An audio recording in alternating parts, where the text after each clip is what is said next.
एक बार एक ट्रेन में 4-5 लड़के चढ़ जाते हैं। चारों पांचों लड़के चढ़ते हैं और ट्रेन चलने लग जाती है। जैसे ही ट्रेन चलने लगती है तो सभी लड़के बोलने लगते हैं कि जंजीर को खींचेंगे, जंजीर को खींचनी चाहिए। तभी उनमें से एक लड़का इशारा करते हुए कहता है कि देखो यहाँ पे ये लिखा हुआ है। पढ़ते हैं तो लिखा हुआ होता है कि जो भी जंजीर खींचेगा तो वहां पे 500 रुपए का जुर्माना उसको भरना पड़ेगा। तो लड़के सोचते हैं कि जंजीर तो हमें खींचनी ही है, तो हम क्या करें कि हमें 500 रुपए हमारे पास हो जाएं।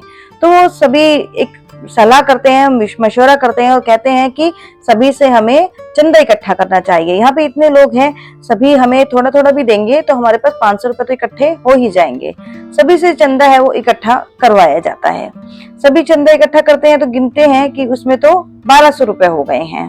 दो तो 200 के नोट हैं, 50-50 के 2 नोट हैं और बाकी के नोट हैं वो 100-100 के हैं। तो 1200 रुपए ऐसे इकट्ठे हो जाते हैं। वो लोग खुश भी हैं कि 1200 रुपए इकट्ठे हो गए।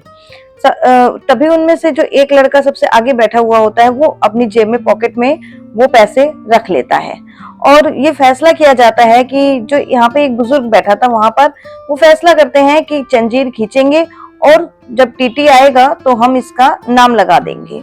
वो बूढ़ा व्यक्ति है, वो उनको कहता है कि मैंने तुम्हारा क्या बिगाड़ा है, तुम जंजीर खींच रहे हो और तुम नाम भी मेरा लगा रहे हो, मैंने तुम्हारा क्या बिगाड़ा है, तुम मेरा नाम क्यों ले रहे हो। लेकिन वो कहते हैं कि नहीं, वो नहीं मानते हैं और जंजीर खींच देते हैं। जंजीर खींच देते हैं तो गाड़ी का जो ट्रेन है उसका टीटी आता है, सभी से पूछताछ करता है, कहता है कि ये जंजीर है वो क्यों खींची गई। पूछता है, बड़े गुस्से में होता है। वो सभी लड़के जो हैं वो एक स्वर में बोल देते हैं कि इस बूढ़े ने आपकी ये जंजीर है ट्रेन की वो खींची है। तो जब टीटी देखता है उस बूढ़े को तो बड़ा गुस्सा होता है और कहता है कि तुम्हारी अब ये उम्र रह गई है ये काम करने की, तुमने जंजीर क्यों खींची। तो वो बूढ़ा है वो रोते हुए कहता है कि जंजीर मैंने खींची है, लेकिन जंजीर को खींचना मेरी मजबूरी थी।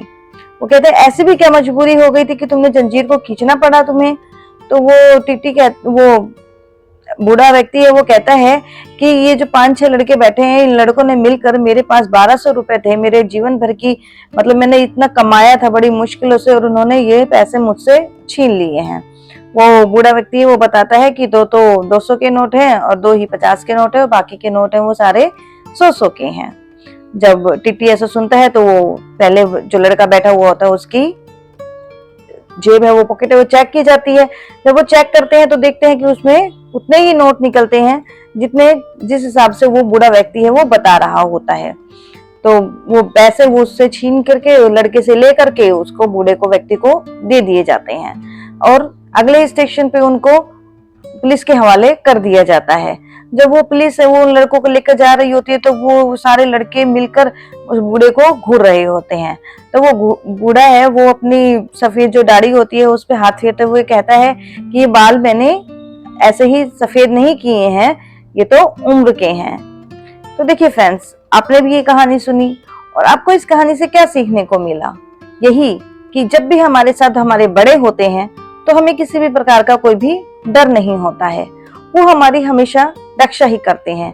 लेकिन आज के इस युग में लोग बड़े लोगों को अपने साथ रखना ही नहीं चाहते हैं। वो सोचते हैं कि इन्हें तो कुछ आता जाता ही नहीं है। ऐसा ही आजकल का प्रचलन हो गया है। लेकिन अगर घर में आपके बड़े होंगे, आपके साथ अगर आपके बड़े होंगे तो आपको चिंता करने की जरूरत नहीं रहेगी। फ्रेंड्स, वीडियो अच्छी लगी है तो प्लीज लाइक कीजिएगा, शेयर कीजिएगा, कमेंट कीजिएगा और अगर अभी तक चैनल को सब्सक्राइब नहीं किया है तो चैनल को सब्सक्राइब भी कीजिएगा। हर हर महादेव।